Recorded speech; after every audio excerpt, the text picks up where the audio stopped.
we're following all the Senate races this week. Interesting situation happening out in California. Incumbent liberal Dianne Feinstein is up for re-election, and you think that Dianne Feinstein would take the time and go out there and debate her opponent. She won't do it. And she said she hasn't faced off in a debate against a Republican opponent because she's heard nothing from her challenger, Elizabeth Emken, that she needed to debate. Nothing at all. What about the voters, the right to hear both sides of an issue? And then she walked out of an interview when she was being asked about this. Listen to this. I got to ask you about Elizabeth Emken. She wants to debate you. The LA Times came out and said you ought to debate her. I'm running my own campaign. Yeah. Thank you, Mark. Is there any more you can add to that? Did a large event in Modesto. Did 3-4 meetings. Been in Southern California. And that's what I'll continue to do. Wouldn't it be better for the voters to hear both sides? So thank you very much. Thank you. Goodbye. Okay. See ya. Mic off. Goodbye. I mean, just it's so arrogant of an incumbent politician, so typical, but there you have California, a pretty blue state. Anyway, Elizabeth Emken, who will not get that opportunity, the Senate candidate for California up against Dianne Feinstein, is with us. That's pretty pathetic, if you ask me. Oh, it's awful. And, it's her fourth excuse. She just keeps throwing one out after another. First, she was too busy. Then when we pointed out, our campaign pointed out that the Senate was off for 42 days for the express purpose of campaigning, doing town halls, talking with constituents, and, of course, she's in hiding. Then she changed it to, well, I'm not wealthy enough. Since I'm, that you're not wealthy enough. Yes, I'm not one of her, type. So therefore, that was her excuse. Now she changed it to, well, she would just attack my record. So I'm looking at this race and I'm thinking, all right, California's going bankrupt, and you have an incumbent, lifelong politician that just, she thinks she's, above this. She really does. And it's a slap in the face of democracy, the people of California, and you know what? It's backfiring on her.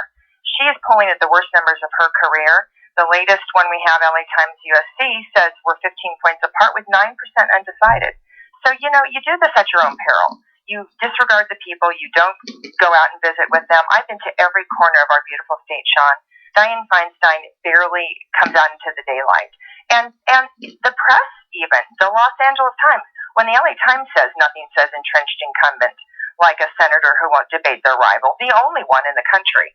It's really got some great pickup. We were just on Drudge yesterday. This is a race to watch. It really is.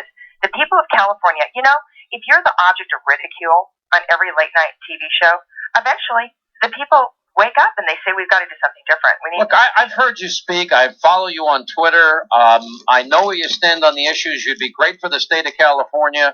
It's just frustrating that there is such I don't know what's happened to that state. I really don't. I mean, it seems like it has just gone bluer and bluer, and people that, that are sick and tired of paying the high rates of taxes and for inferior services, they're all packing up and leaving California. You're exactly right. And I really do think it. When you have 70% of Californians who now will acknowledge we're on the wrong track, we have to show up and fight every time, Sean.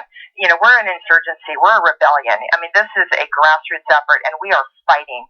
We're not willing to give up on our state. Chris Christie said that when I was back in Tampa to our delegation. He said, don't give up on California.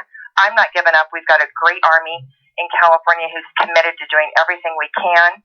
And we just appreciate your help getting the word out. I'm at Emken2012.com. I hope your listeners will check it out. Well, Emken, by the way, is spelled Emken. And you're also you're at, what's your Twitter address? At Elizabeth Emken. At Elizabeth Emken on Twitter. They love you. We all love you out here, Sean, and we so appreciate you listening to us and interacting with us. Well, what would you do differently if you were senator? Just give me a few bullet points just to show a comparison, a contrasting, because Dianne Feinstein is too chicken to give you that opportunity in person. Well, I'm going to do not only for California but the country. I want to be a voice back there that talks about how we can reduce the size and scope of our federal government and still do it with a heart and compassion for families. I've spent 15 years working on behalf of the disabled, those with autism specifically. I get so tired of the liberal establishment saying that if you want to protect kids with autism and the Down syndrome, you need to support us. It's a lie. I want to expose it. I got involved because of the health care bill, because of Obamacare. I feel so strongly it needs to be repealed. And I know what to do. I know how to get our tax structure back on track, to get a competitive health insurance system.